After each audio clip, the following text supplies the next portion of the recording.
Taasan ang sahod at job security. Ilan ito sa hinihirit ng mga Cebuano na nagprotesta ngayon Labor Day. Para sa update live na magbabalita, si Dale Israel. Dale? Maingod ko, Cheryl, kahit mainit, nagsagawa ng magkahiwalay na protesta ang ilang grupo dito sa Cebu City.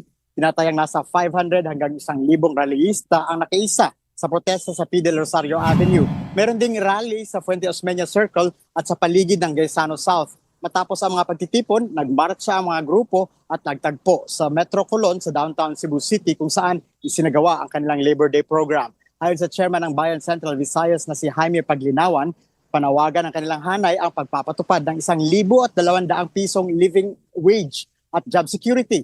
Kailangan niyang itaas ang sahod ng mga manggagawa dahil sa mataas na presyo ng langis at pangunahing bilihin. Hinihiling ng grupo ang pananagutan para sa mga manggagawa ding nasawi sa pagbuho ng basura sa Barangay Binaliw na pinamamahalaan ng pribadong kumpanya na Prime Integrated Waste Solutions. Ang landfill sa Binaliw ay muling binuksan matapos tanggalin ng DENR 7 ang cease and desist order, ngunit patuloy pa rin ang investigasyon sa nasabing insidente. Samantala, Cheryl, nagsagawa naman ang Department of Labor and Employment Region 7 o DOLE 7 ang Solidarity Walk at commemorative program sa Plaza Independencia kaninang umaga.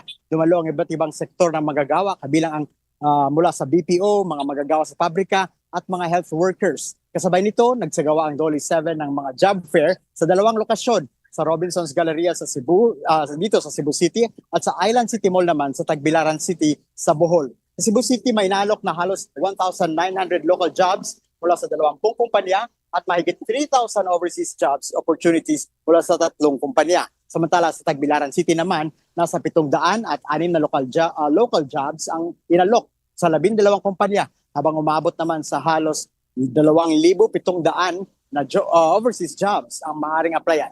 Cheryl, patuloy ang mga aktibidad kaugnay ng Labor Day sa rehiyon habang pinapanawagan ang mga magagawa ang mas maayos sa sahod, benepisyo at kondisyon sa trabaho. Balik sa iyo, Cheryl. Daghang salamat, Dale Israel ng One News Cebu.